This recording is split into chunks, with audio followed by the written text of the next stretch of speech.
This is the story of Afghanistan, a country of staggering beauty and remarkable people.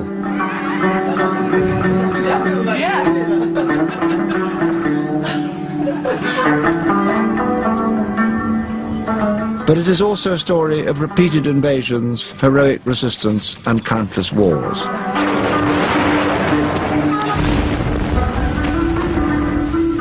The tragedy is that the West's often willful ignorance of Afghanistan's recent past has condemned her people to a seemingly endless struggle for survival. It is a story that's come to dominate my life.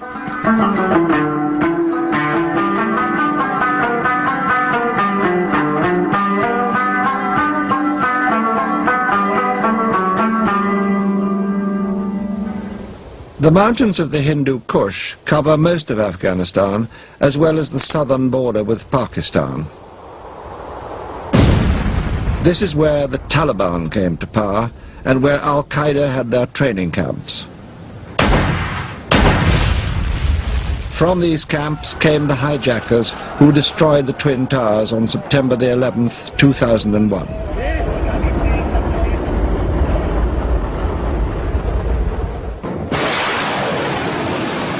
In retaliation, America bombed the Taliban out of power.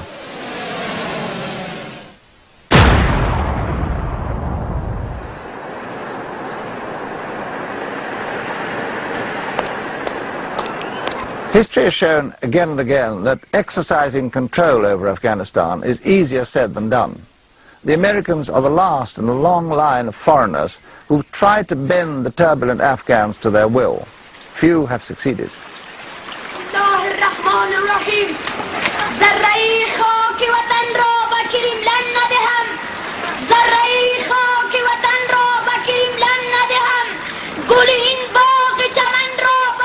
They've often been conquered, but they've never been subdued and dominated. They don't play by normal rules. One of the things you learn if you look at history is that, for example, strength of force and firepower cannot control necessarily a country, particularly when you have a country with mountainous, difficult terrain and very determined and proud and independent people.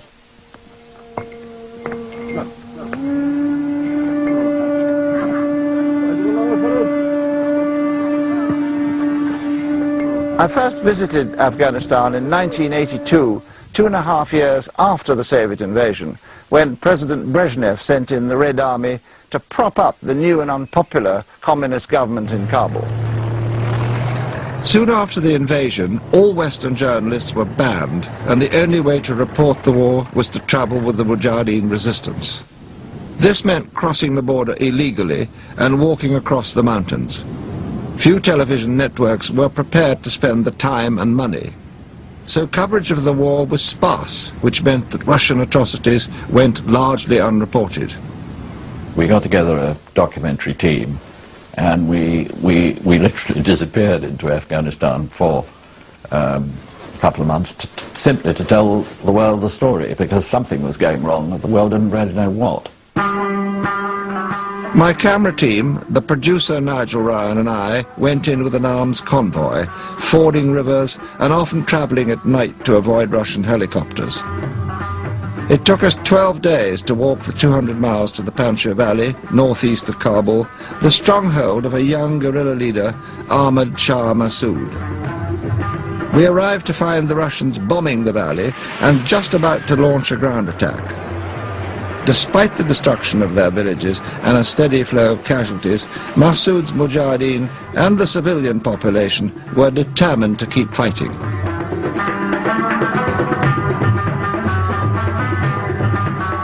I was fascinated to know who was going to win this war. Could the Mujahideen possibly withstand the might of the Red Army? But I was also attracted by the beauty of the country and the resilience and courage of the people. And since then, Afghanistan has come to dominate my life, and also the life of my family.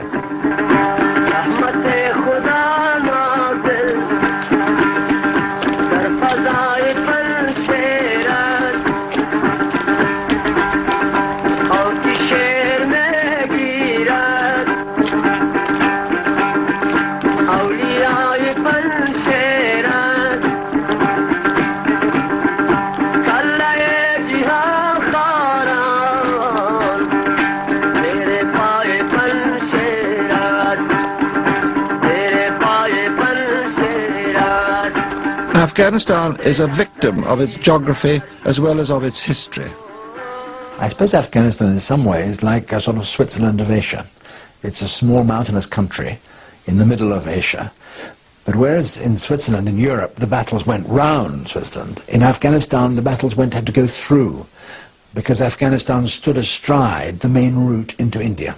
Afghanistan has been a highway for conquerors, at the same time a crossroad of civilizations and religions, and a roundabout of trade routes. The country's strategic position on the ancient Silk Route, which linked the trade of China, Rome and India, meant that it was repeatedly fought over despite its rugged terrain. The different ethnic groups in Afghanistan are really a product of history, of these armies travelling through. Several of them, for example, the Uzbeks in the north and the Hazaras in the central, are the remnants of different invading armies. This ethnic diversity has led to centuries of tribal conflict, but it's the past 26 years of revolution, occupation and civil war which have made Afghanistan one of the poorest countries in the world. Despite all the invasions and the tribal wars, the one thing that does unite the Afghans is their violent hatred of foreign domination. More than 2,000 years ago, Alexander the Great, the king of Macedon, was one of the first to try and conquer it. He swept right over, in through Turkey first of all, then through Persia, and then chased the last of the Persian emperors up into northern Afghanistan. Afghanistan at that time had no central power, and it looked as an easy passage for him. But when he started his stride, it took him 4 years to get rid of problems in Afghanistan. By the time he was 30, Alexander had conquered most of the known world, including the warlike tribes of what is now Afghanistan, who are a constant thorn in his side. He died on his way home, still only 32. While Alexander the Great's empire didn't survive his death by much, his cultural legacy lived on for a long time. In the northern parts, in the villages, in the remote parts of northern Pakistan and Afghanistan, people still remember Alexander the Great. He's still a name to conjure with after all those centuries and years. Not only did he win battles, but he brought with him in his baggage train Greek civilization. One of the results was the art of Gandhara, a blend of Greek and Indian culture which emerged several centuries later and led to the first representation of the Buddha in human form. The humanization of the Buddhas reached its climax most dramatically in the two colossal statues carved in the mountainside at Bamiyan in the 4th and 5th centuries AD. Bamiyan attracted pilgrims from all over Asia, who in turn spread the Buddhist message far and wide. 200 years later, as Islam spread across Afghanistan, the Buddhas remained untouched. Even when Genghis Khan, the Mongol conqueror, and his army, the atom bomb of their day, arrived in 1221, the Buddhas gazed down impassively as his troops massacred every living creature in the valley, before he marched on to the west and further conquest. He had formed a very effective army of cavalry men, well organized, tough, on small horses, and they swept across the rest of Asia. They swept into Central Asia, they swept down into Iran, they swept into Afghanistan, they swept right over into Russia under Genghis Khan's sons and grandsons. Genghis Khan himself lived to see his empire. Genghis Khan himself lived to see his empire, probably one of the biggest in extent the world has ever known. And he did it pretty ruthlessly too. If people surrendered to him, that was fine, but if they didn't surrender, he would flatten the cities and kill everyone in it.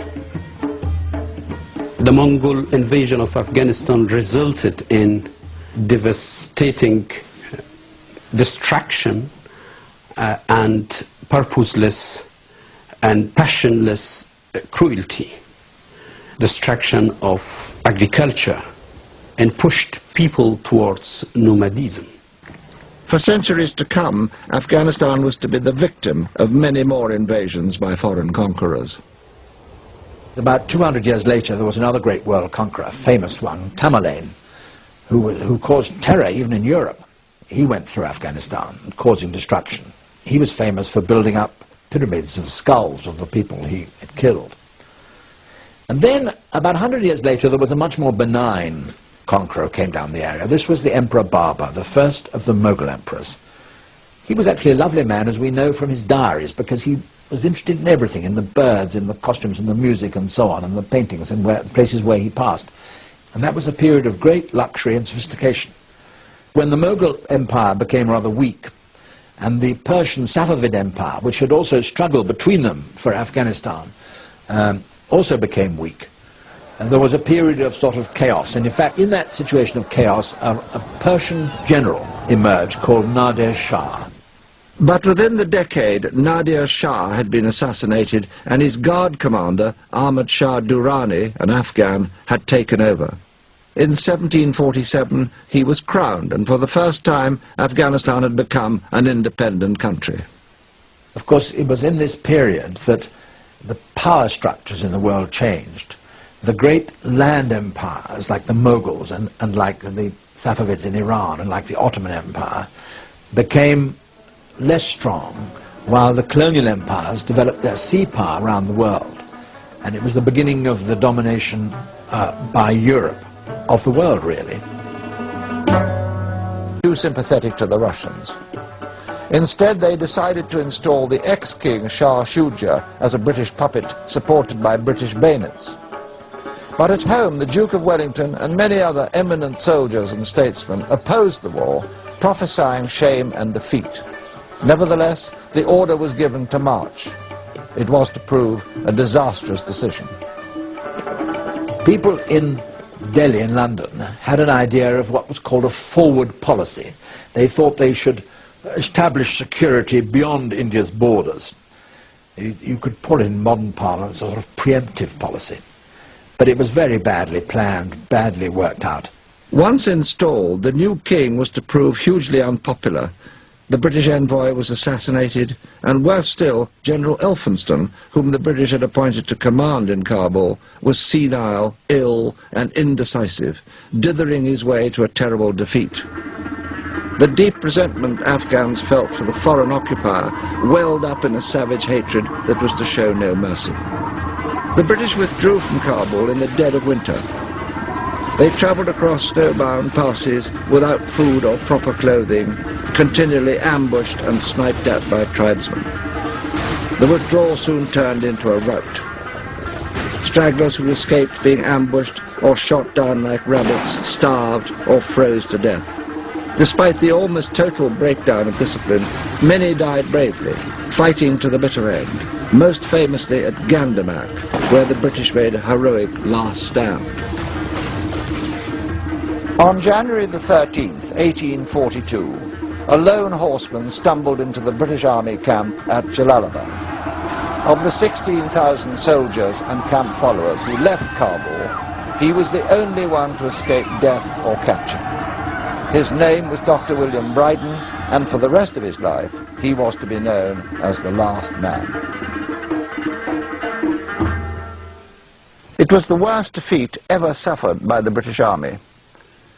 A seemingly invincible force was outmaneuvered and finally cut to pieces by what was seen as a motley horde of turbaned tribesmen.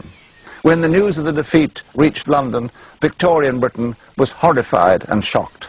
The forward policy was abandoned, and the British said, all right, we'll have nothing to do with Afghanistan. They allowed Dost Muhammad to go back as king. And then for a period of about 30 years, the British sort of kept their hands off. They watched the Russians, but they didn't interfere until it came to the time of the Second Afghan War. Only 36 years later, Britain's need for security and fears of Russian expansionism led to a second invasion of Afghanistan. The lessons of history can be forgotten soon by any government and any individual. But I don't think the British didn't learn a lot. They wanted a brief intervention. They wanted to stop Russian. By 1878, the British were once again worried about Russian influence, and they had more reason in this time because Dost Muhammad's successor and son was intriguing with the Russians, and in fact it was found out later that he'd signed a secret treaty with them. So the British were very angry. They moved some forces into the southern part of Afghanistan, and they insisted that the Amir of Afghanistan accept a British mission and that he accepted British control over his foreign policy. History was to repeat itself. The Afghans showed what they thought of the treaty by assassinating the British envoy. Soon afterwards, General Roberts, the ablest commander in India, fought his way into Kabul, crushed all the opposition in the city, and ruled with a rod of iron. In the south, meanwhile, another British army was being overwhelmed at Maiwand, near Kandahar.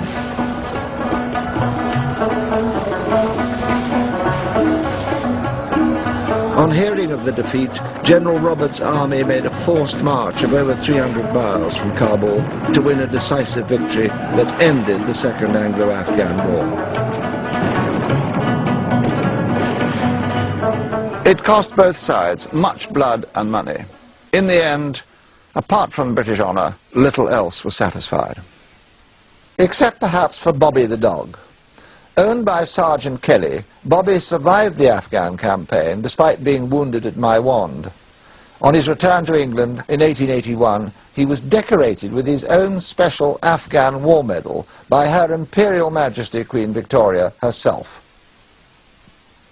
Nothing much changed for the next 50 years until in 1919 the Afghans, believing that Britain was losing control in India, launched an attack across the northwest frontier. The war was short and sharp, ending abruptly when the RAF bombed Kabul and Jalalabad.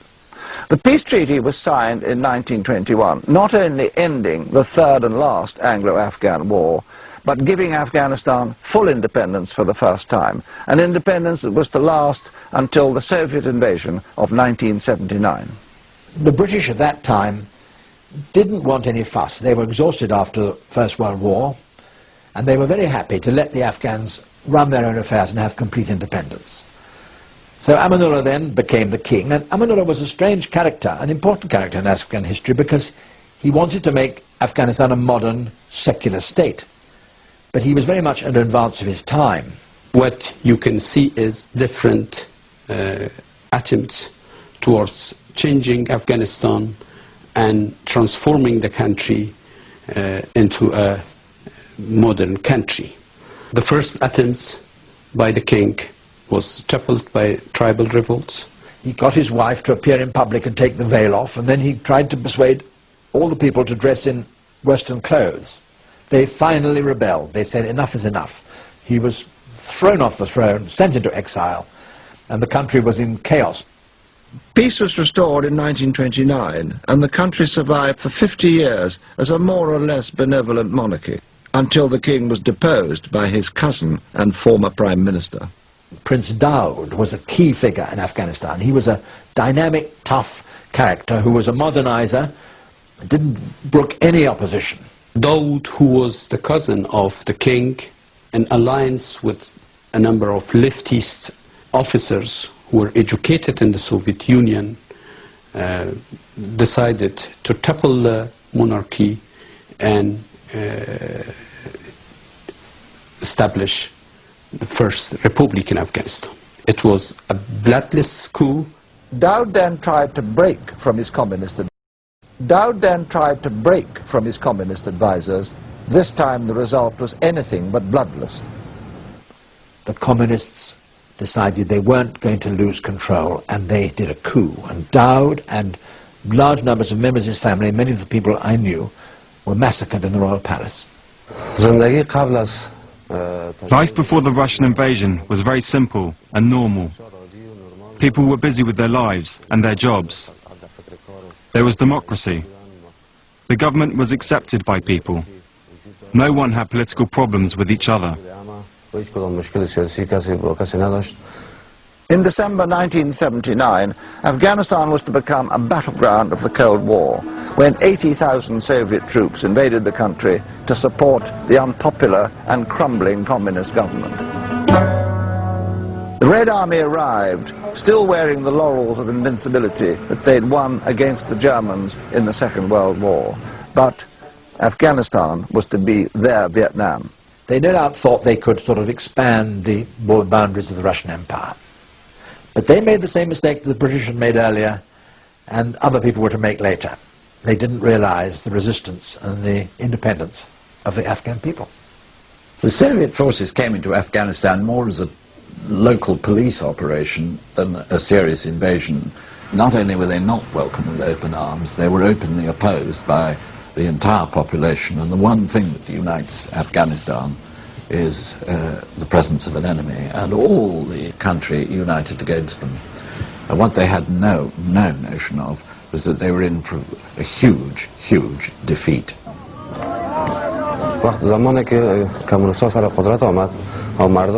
Ever since the communists came to power, people had the feeling that the Russians would come to Afghanistan. Before the Russian invasion, they committed many crimes. They put thousands of people in prison, raped women, tortured and harassed people. And finally, many Afghans emigrated to Pakistan. The Mujahideen were Afghan people who took up weapons and made contact with many parties based in Peshawar.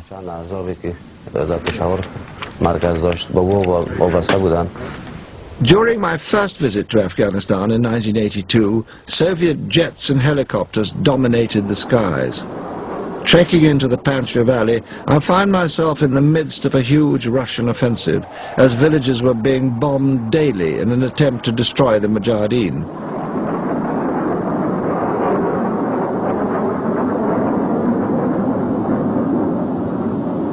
When we got in to the Panjshir Valley, which is north of Kabul, that was where Ahmed Shah Massoud was in charge, and there we found our first impression was what scorched earth policy is really like. Something like 40% of the population had evacuated. Every village had been bombed. The Russians had a policy of going in with a train of tanks and soldiers and just destroying everything they needed to, and then they would pull out again, leaving the place razed. Meanwhile, the villagers retreated to the mountains. I met their leader, Ahmed Shah Massoud, who was a priority target.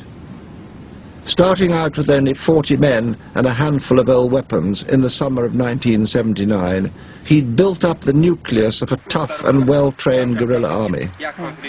Like Churchill, who told the British at the beginning of the Second World War that they were brave, and they became brave as a result. Massoud did that with his people. He whipped together these young Mujahideen and told them they were heroes, and they became heroes, and they ran rings around the Soviet army. Despite the odds, lack of communications and modern weapons, Massoud was supremely confident. We do not consider victory as the stopping of the fighting. Victory for us means being able to escalate the war against the Russians as much as possible. It's then that the Russians will be prepared to leave Afghanistan, or at least to come to the negotiating table.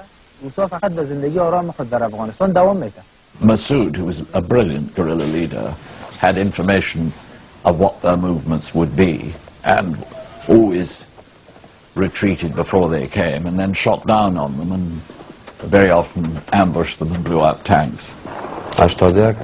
In 1981, I was a commander of many villages in Bazar-e Panjshir, which is in central Panjshir. There we gave military training to the people. There were also many operations which took place in Panjshir. The 9th biggest operation, made by the Russian 40th Army, received a lot of casualties, especially in the area that was under my control.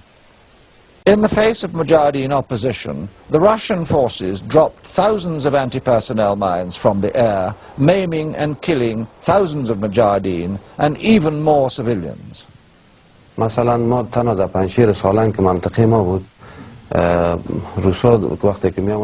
Salang Highway and in Panjshir, which was our area, when the Russians came to the highway, all the roads connected to the highway, or around their army bases, or where they knew our routes were, or anywhere where they felt in danger, they scattered mines. They caused many deaths. I've lost many of my friends. Medical facilities were almost non-existent. The French volunteer doctor we travelled in with was almost certainly the only fully qualified doctor in the whole of the Panjshir Valley that year. We met one of Massoud's commanders, Abdul Wahid, who had had a foot blown off by a Russian mine. Massoud asked if we could help him. My father said, "I'll see what I can do when I get back to London." And I think several months later, he got a phone call from Pakistan, and there was a voice saying, "Are the arrangements in place, and when should we come?" So I think the arrangements were quite quickly made, and Abdul Wahid came to Roehampton and had a prosthetic leg made there. And this led really to the idea of my father starting an appeal to help disabled Afghans. An awful lot of the soldiers stepped on mines and had their feet blown off. A few months later, those that were lucky enough to get replacement legs through Sandy Gore or other sources were back fighting again, as if nothing had happened. They are a very remarkable race. 2 years later, the war was still grinding on, and I went back to see what was happening. Soviet helicopter gunships were continuing to savage the Mujahideen, and their only means of defense was the Soviet-made SAM-7 missile, which often failed to work.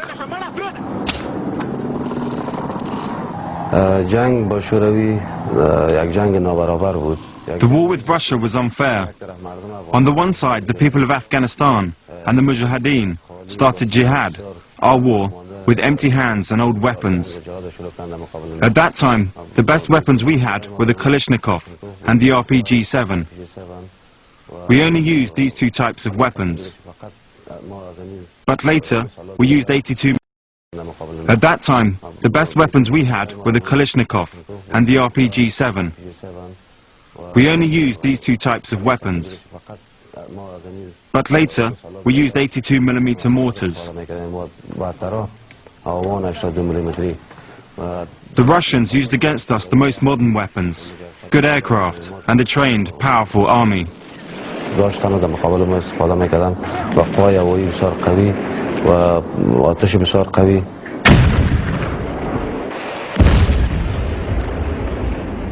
The threat of a Russian victory led the United States finally to send the Mujahideen a replacement for the ineffective SAM. They chose the Stinger, and its success against the Soviet gunships transformed the war and hastened its end.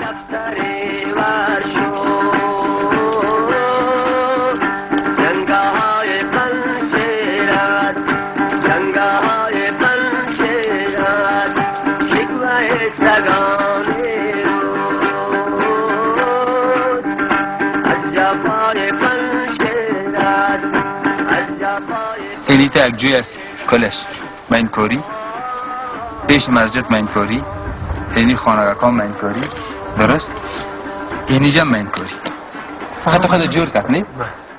By 1986, Massoud was strong enough to mount an attack on a communist government fort at Farhar in the north.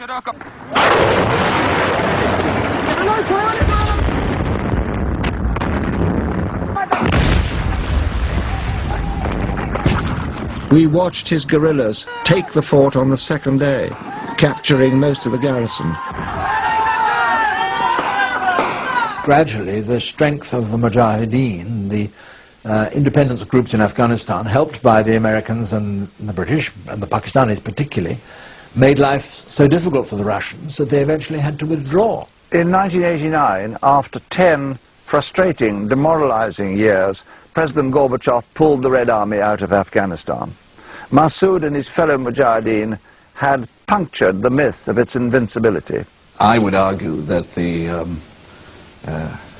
first crack in the Berlin Wall happened in Afghanistan.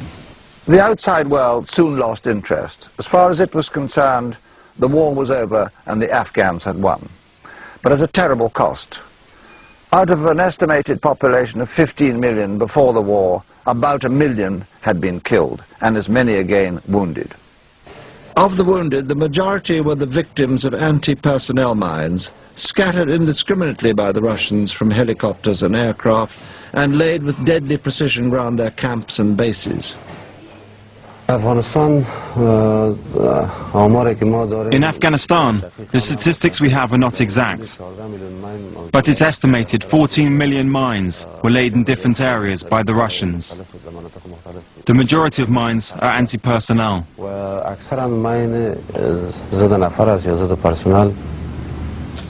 Many of the victims were women and children, blown up when gathering firewood or herding the family sheep and goats.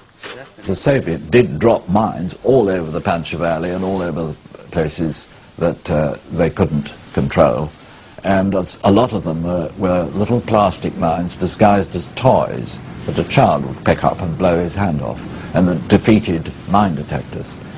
Mine injuries are particularly unpleasant because basically the mines are designed to be either anti-personnel or anti-tank or anti-vehicle. Either way, when they blow up, they cause huge damage to any person in the vicinity. Nobody to this day knows whether there are 2 million or 10 million mines in Afghanistan. It's just not knowable. Great areas have been cleared, but that is the legacy first of the Russians. It was repeated by war after that, but it was one of the most shameful legacies for those mines that blew apart children who were working in the fields.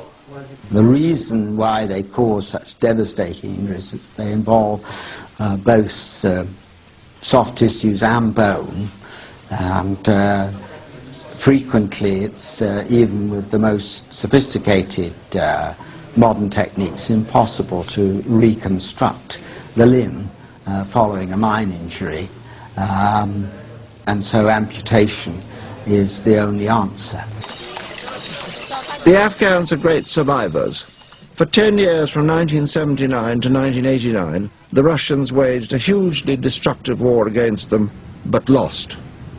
The Mujahideen then fought a 3-year war of attrition against the puppet government of President Najibullah, ending in Massoud's triumphant capture of Kabul in 1992.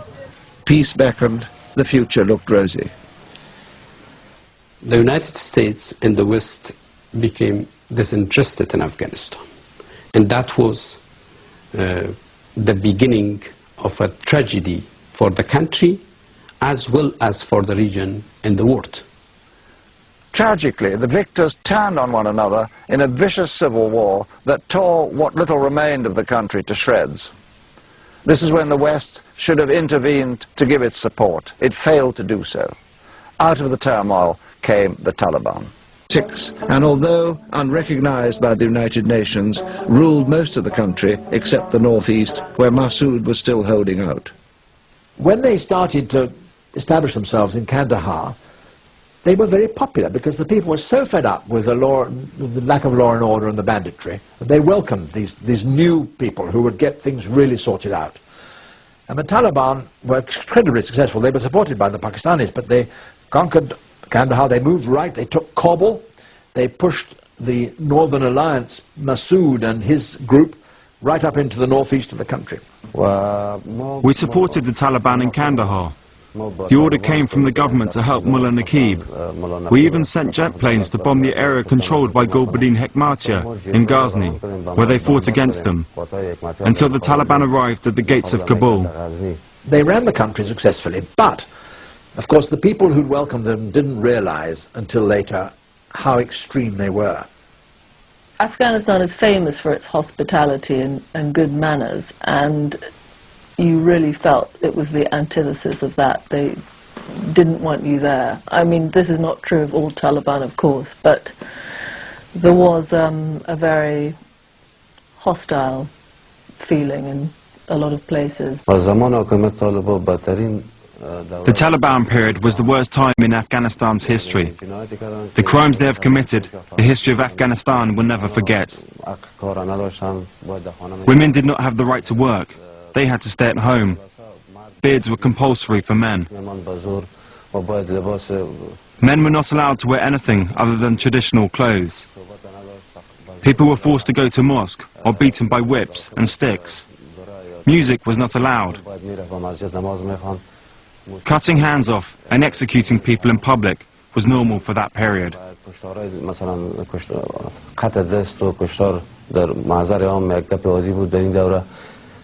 And the other trouble was the Taliban had allowed a Saudi, rich Saudi, to establish himself on their territory, where he trained thousands of terrorists. That, of course, was bin Laden. He didn't care at all about the normal precepts of tolerance and looking after women and children and so on. But the Taliban gave him a home, and no doubt he gave them some money. Then, on September the 9th, 2001, in what appears to have been a preemptive strike against the Northern Alliance, Massoud was assassinated by Al-Qaeda. Suicide bombers posing as cameramen, and the bomb was either in the camera or in the belt round the cameraman's waist. Nobody quite knows, nobody's sure which. We stayed in the guest house in this last visit, where they spent a month waiting to interview Massoud, and when they did, they blew themselves and him up. Martin Massoud spent most of his life fighting for the freedom of Afghanistan. He fought against communism, afterwards against terrorism, and he sacrificed himself for his people. 2 days after his assassination, Al-Qaeda struck again. American revenge, when it came, was decisive, bombing the Taliban and Al-Qaeda out of Kabul and out of power. He must have realized, maybe the Taliban realized, that the world would retaliate, and would retaliate against his Afghan hosts. The Muslims accept the idea that if you do something bad, there is an idea of revenge and retaliation. So it was understandable that the Americans and the West would then want to invade Afghanistan. Unfortunately, they were able to do so partly because the Northern Alliance, although weak, was still in existence. And that's why the American and Western coalition forces were able, with the Northern Alliance, to throw the Taliban out. And the people were glad to get rid of them. And bin Laden was chased out of his lairs and his caves. But of course he's still alive, he's still somewhere. Since the overthrow of the Taliban, Afghanistan has really been opened up. There was an amazing sense of freedom when they were ousted from power. And it meant that a lot of the restrictions and the difficult working practices ended. But it also meant that people could go there. My experience of the war and the huge number of casualties caused by mines, many of them children, led me to start Sandy Gore's Afghanistan Appeal. Since 1986, we've provided artificial limbs and appliances to more than 20,000 patients and physiotherapy for about 50,000. With much work still to be done, more than 20 years after my first visit to Afghanistan, I retraced my original journey. But this time it was on behalf of my appeal on a sponsored walk up the Panjshir Valley to raise money for the charity. One of the committee members came up with the idea to do a fundraising walk, and we thought what a unique place to do it in, and we were sure there would be lots of kind of robust people who wouldn't mind walking and camping up the Panjshir Valley. So we took a sponsored walk last September of 24 walkers, and the idea was that they should see some of the work being done in 2 of the clinics in Kabul, and then spend 10 days doing this 100-mile hike up the Panjshir Valley.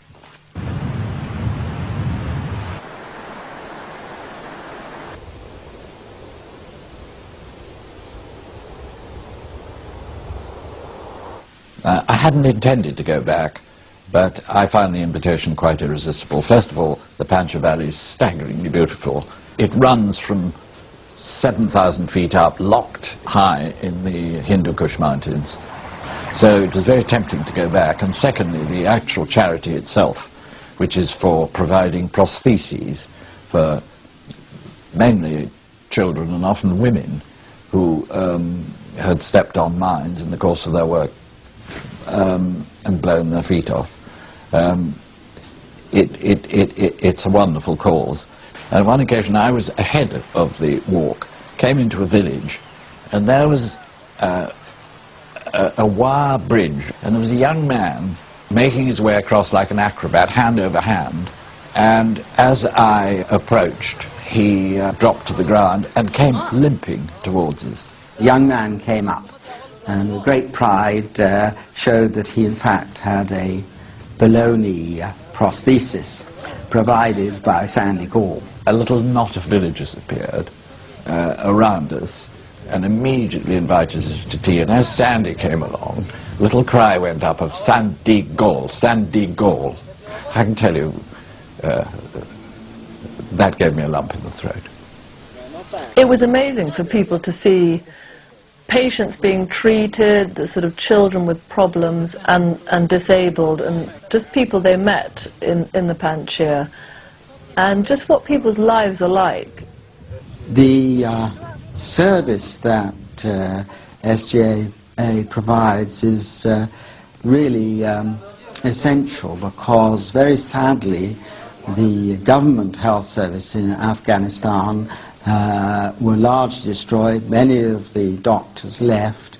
In fact, when I first went to Jalalabad, there was no orthopedic surgeon at all, and the general surgeons were having to cope with the orthopedic problems. Basically, the SGA in the northeast of Afghanistan provides a major service, not just for artificial limbs, but also for splints, and for, of course, the physiotherapy, which is essential to teach people how to use these devices.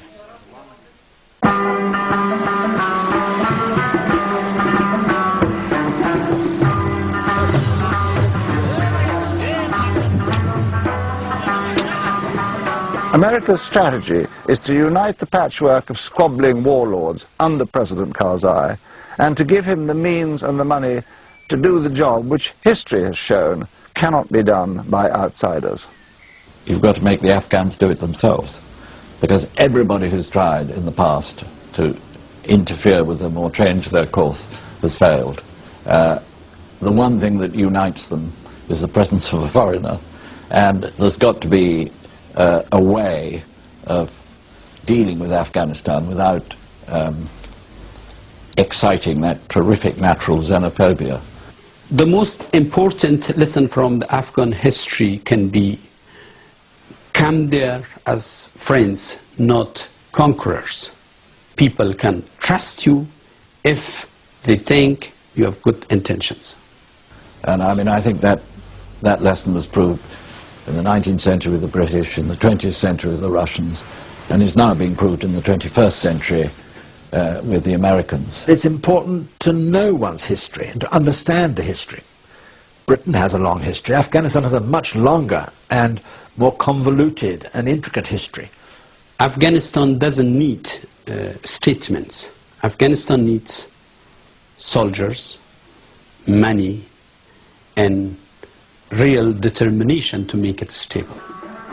It is a message that Afghans have tried to impress on the West many times, perhaps none more tellingly than the assassinated Mujahideen leader Ahmad Shah Massoud over 20 years ago. The responsibility for this will lie on the shoulders of the present leaders of the West. Today they have the power, but they are idly sitting by and watching what the Russians are doing in Afghanistan. They content themselves with words, but they've done nothing so far. The responsibility for what happens in the future rests with them, and one day they will have to answer to their own people. Will President Karzai succeed despite the fanatical opposition of a resurgent Taliban supported by Al-Qaeda and fundamentalist groups in Pakistan? For the past 2,000 years, Afghans have suffered wars and devastation. The past 20 years have been especially grim. But there have also been periods of great cultural renaissance. Today, I believe, Afghans face the possibility of a real revival. History proves that that may be possible again.